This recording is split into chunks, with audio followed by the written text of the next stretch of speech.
En el video pasado cubrimos el inicio y los orígenes de Transformers Studio Series, donde abordamos un poco del contexto del cual veníamos y hablamos brevemente de las primeras figuras, analizamos por casualidad el mismo año en donde nació Studio Series, fue el mismo año donde se estrenó la película de Bumblebee, así que en este video vamos a ver cómo evolucionó la línea en los próximos 2 años, 2019 y 2020, en donde no los quiero spoilear, pero hubieron cosas muy buenas y algunas que pues realmente fueron malas, un poco el declive de la línea. ¿Qué pasa, gente? Bienvenidos a un nuevo video más hablando de Studio Series. Finalmente me puedo dedicar a otra cosa que no sea Ninjago, pero es que he tenido mucho trabajo ahorita, pero ya estamos de vuelta, van a haber más videos del estilo, así que no se preocupen. Antes de empezar, ya lo saben, lo de siempre, suscríbete, deja tu like, comenta, comparte, porque eso me ayudaría muchísimo a mí y al algoritmo. Así que pues sin nada más que decir, pues eso, vamos a comenzar. Primeramente, el año 2019 sería un año muy importante, porque así como en el video pasado cubrimos que la línea tuvo un debut en 2018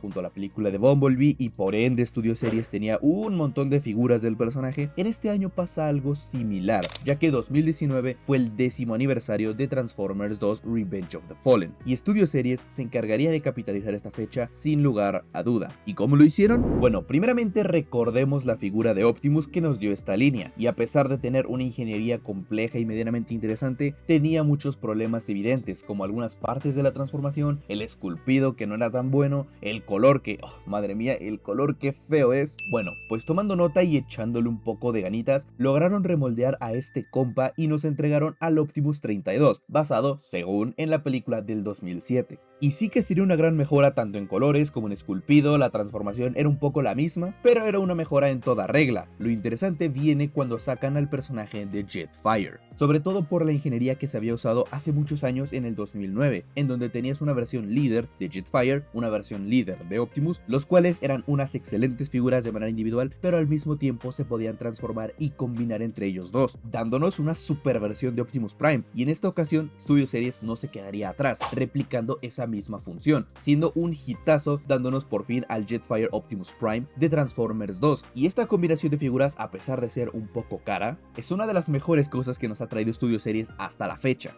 Y por supuesto, ahora que remoldearon esta figura de Optimus, trataron de darle un poco más de pintura y aprovechando esta nueva función de transformarse, crearon el Optimus de Dark of the Moon, creando un tráiler con un armamento bastante interesante, muy parecido al de la película y no estas chingaderas, en donde podías adaptar el jetpack que usa al final de la película, aprovechando la transformación de Jetfire. Entonces ahora teníamos dos modos increíbles para un Optimus, siendo una completa redención para el personaje en esta línea. Y no conforme con eso, tendríamos la promesa más interesante de todo Studio Series, el Devastator. Ahora, es muy importante conocer el contexto de esta figura y de este personaje en años pasados. Y es que los juguetes que había tenido este compa habían sido buenos, pero no habían sido excelentes. ¿Por qué? Porque tenemos una versión Legends, o sea, las versiones chiquitas, que sí se transformaban en vehículos, sí se transformaban en robot y en Devastator, pero eran eso, versiones muy pequeñas. También teníamos una versión en donde cada Constructicon pasaba de vehículo a su modo devastador, entonces nos perdíamos del modo robot de cada uno de los personajes. Y bueno, entre otros repintados, la versión de Studio Series destacaría porque nos prometía un modo vehículo fiel a la película, un modo robot fiel al modelo de CGI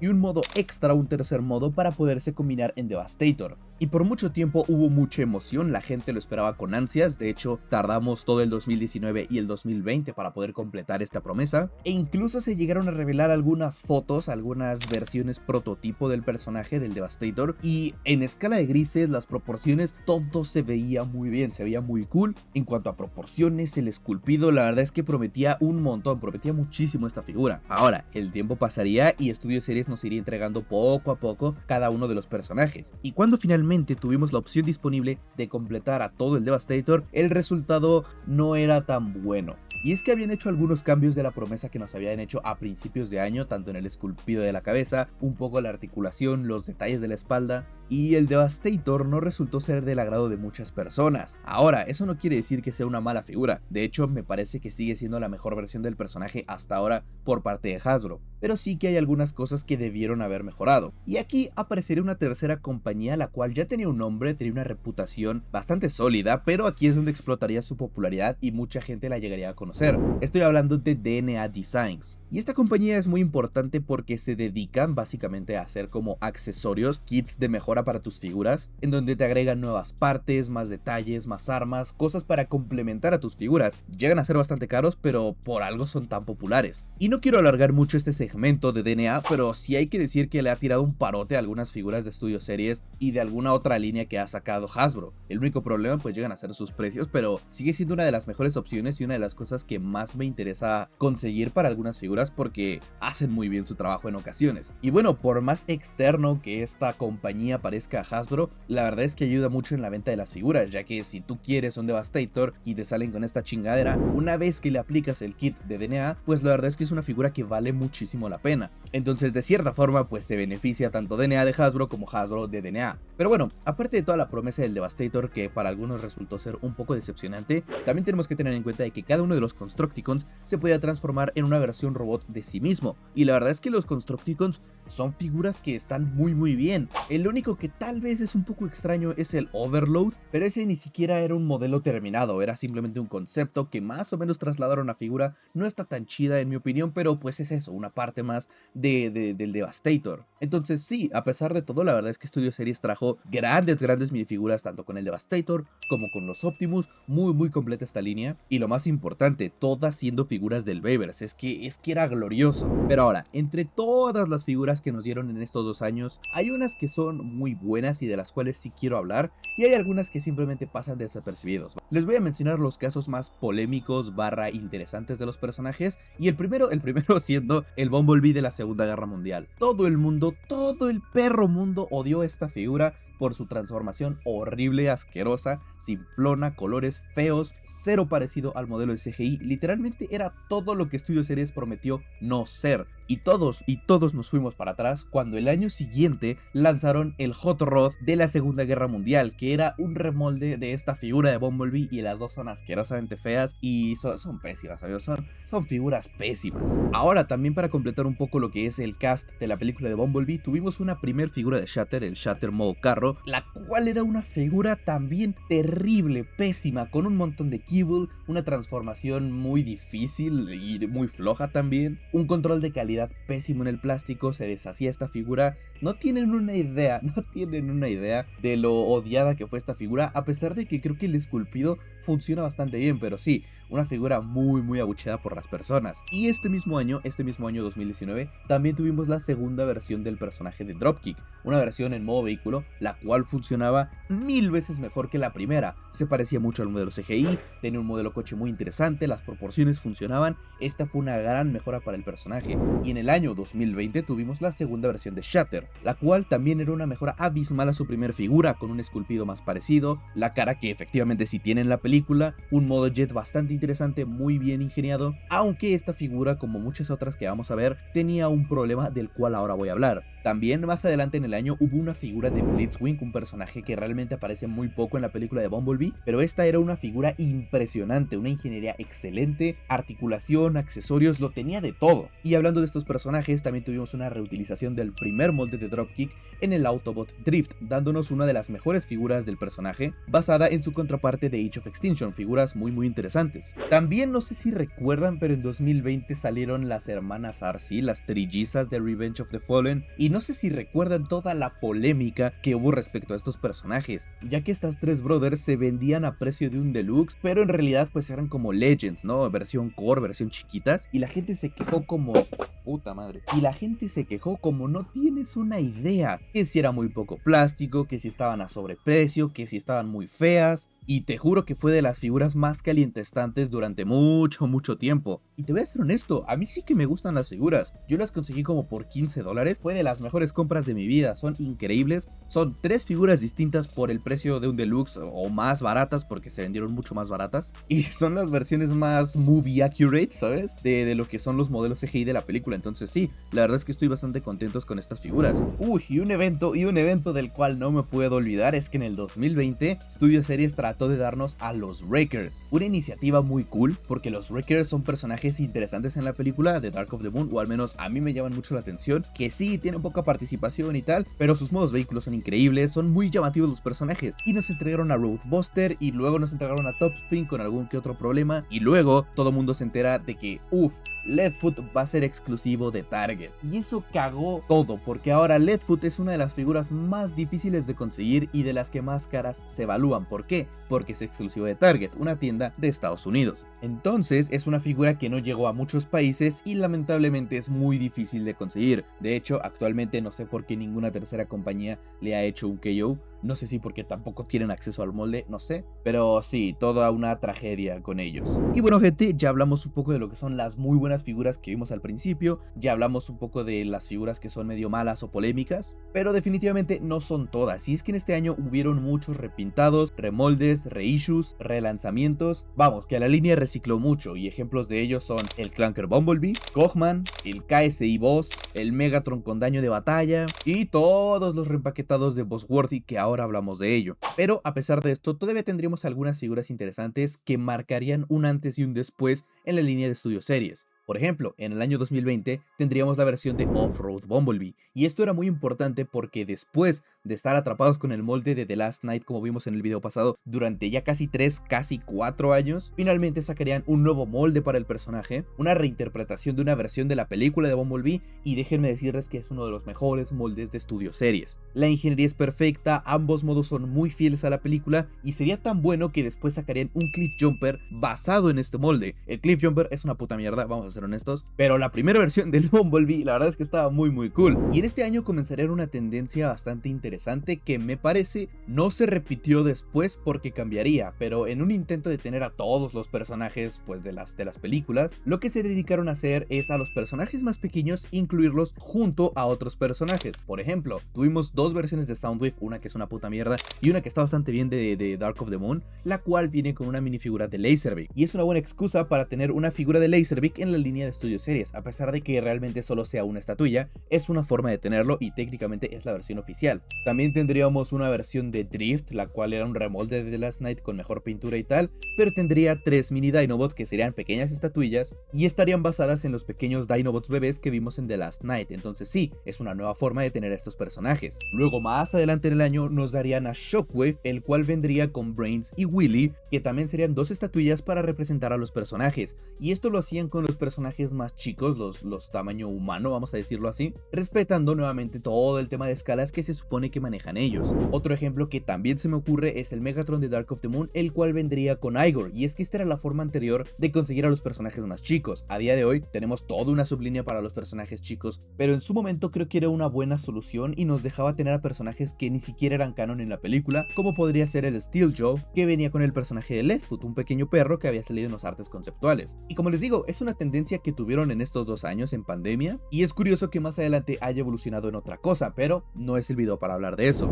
Pero ahora vamos a hablar del tema más importante de Studio Series, el cual es las mochilas. Y yo sé que todo el mundo conoce el concepto de las mochilas, pero lo voy a explicar de una manera muy rápida. Y es que en ocasiones, cuando un personaje es muy complejo de transformar, a lo que recurren muchos ingenieros de figuras es guardar una gran parte del modo vehículo en la espalda del personaje, teniendo así un esculpido fiel entre comillas a lo que es pues las proporciones del personaje, pero dejando muchas partes del kibble que de otra forma no podría transformarse pues en el modo robot por el presupuesto, el tamaño, lo que sea, en la parte de atrás, dándonos esta famosa forma de mochila. Y mientras más figuras nos lanzaban, nos dábamos cuenta de que muchos de estos personajes se resolvían con una mochila, algunos mejor, algunos peor, pero el patrón era siempre el mismo. Y si se hubiera quedado ahí, habríamos entendido que ok, son modelos complejos en escalas muy pequeñas, es normal que los personajes tengan mochila. Pero no, hubo un problema más, y es que la ingeniería cada vez era más floja, ya que solo hacían lo justo y necesario. De hecho, el youtuber llamado Aubelier notó este problema en su momento y lo llamó como transformación utilitaria. Voy a dejarles el clip donde le explica a qué se refiere para que lo entiendan de mejor forma. También me he dado cuenta es que las transformaciones en Studio Series, y no sé, me gustaría saber su opinión en los comentarios, se han vuelto utilitarias. ¿A qué me refiero con esto? Simplemente las partes que se tienen que mover es lo único que se mueve, ya no hay cosas que ensalcen la estética de la figura. sino que simplemente son partes necesarias para la transformación y ya. Ahora, por ejemplo, ¿esto a qué me refiero? En el clase líder también está así moldeada la parte de arriba. No, obviamente no hay a dónde ir, pero sí terminan un poquito como en esta onda de pico, como la capa que tiene Sentinel Prime en la película, ¿no? Hubiera estado bueno que, a ver, yo sé que involucra más ingeniería, yo sé que involucra más partes, alguna bisagrita ahí para que se vea no tan cuadrado, que realmente sí parece una parte del camión simplemente colgándole ahí aparte un panel. Pero bueno. Y yo sé que muchos se pueden quejar porque pues tenemos el presupuesto limitado, escalas pequeñas, pero es que en años anteriores, con presupuestos digamos similares o incluso menores y escalas bastante parecidas, las figuras sí que se daban su tiempo para hacer algunos detalles, sobre todo las figuras más grandes y eso, pero de todas formas, las figuras siempre hacían un poquito más por parecerse al modelo CGI de la película, y en este caso no todas eran así. Por ejemplo, el Sideswipe, el Sentinel, Roadbuster, Barricade, todas son figuras que sí se parecen al modelo CGI, pero hacen lo mínimo por parecerse, simplemente se transforman de punto A punto B y no le dan más detalles, no te dejan ahí pequeñas bisagras para darle detalle, para darle relieve. Son cosas que se dejaron de hacer, y esto es importante porque a día de hoy esto se volvería la norma. A día de hoy muy pocas figuras llegan a tener estos pequeños detalles, y es por eso que figuras como el Jetfire de esta línea, el glorioso Optimus 38 o incluso el Blitzwing del cual ya hablamos son figuras muy interesantes, porque ellas hacen un poco más por sus figuras, dándonos pequeños detalles, dándonos pequeños momentos de transformación para sumarle a la figura y que se llegue a parecer un poco más al modelo CGI, cosa que, como les digo, a día de hoy hay muy pocas figuras que llegan a hacer eso, convirtiéndose en la excepción cuando deberían de ser la regla. Y bueno, ya para terminar este video vamos a hablar del último tema, la sublínea de Buzzworthy Bumblebee Exclusive Deluxe Class Ultimate Version Bumblebee. Y Buzzworthy Bumblebee es una línea muy confusa, ya que se supone que tiene un enfoque exclusivo, pero ha cambiado con el tiempo. Inicialmente esta era una línea de juguetes que, como lo dice el nombre, se centraría en el personaje de Bumblebee, ya que con el éxito de las películas, con el éxito de su aventura en solitario, el personaje sería por debajo de Optimus la cara de toda la franquicia. Y es gracias a este éxito que veríamos el nacimiento de esta línea apareciendo en el stock de las tiendas minoristas, de las tiendas de retail y todo eso, con cajas en un amarillo brillante, teniendo como rostro de toda la línea a la versión Evergreen del personaje de Bumblebee. Y entre todas las figuras raras que había sacado del personaje de Bumblebee, tanto figuras que no se vendieron en su época como relanzamientos que estaban haciendo, hay algunas de Studio Series que fueron reempaquetadas en esta sublínea, siendo el Bumblebee Camaro con Charlie, el Bumblebee de The Last Night de la Segunda Guerra Mundial, el Bumblebee de Revenge of the Fallen que venía con Sam Witwicky, que de hecho no se lanzaría hasta un año después en Studio Series, y el personaje de Shatter número 40, odiada por todo el mundo. Y hasta donde entendíamos, la sublínea de Buzzworthy Bumblebee era una sublínea para puras figuras del personaje de Bumblebee, esa era la idea principal, pero con la inclusión de Shatter número 40 de Studio Series, entendíamos que no era tan así, entendíamos que ahora eran todas las figuras relacionadas con Bumblebee de alguna forma. Eso, o es que la figura de Shatter simplemente no se vendió, entonces tuvieron que reempaquetarla y volverla a vender a ver si la gente la compraba, puede ser, pero esa es teoría mía. Pero con el paso del tiempo nos daríamos cuenta de que esta sublínea es una de las cosas más bizarras que ha hecho Hasbro. Todavía no es momento, pero para que te des una idea de cómo es que empezó esta sublínea. Tranquilo que lo retomaremos en más videos. Y pues nada, gente, con eso terminamos de cubrir el año 2019 y 2020 de Studio Series. Una progresión interesante en Studio Series, siguiendo bastante bien lo que nos habían prometido, con figuras muy parecidas al modelo CGI, las escalas estaban muy bien hechas y todo parecía ir bien, salvo algún que otro desliz como el Leadfoot que era exclusivo o algunas figuras que eran puta basura. La verdad es que todo marchaba como lo habían prometido, entonces fueron 2 años muy buenos para Studio Series.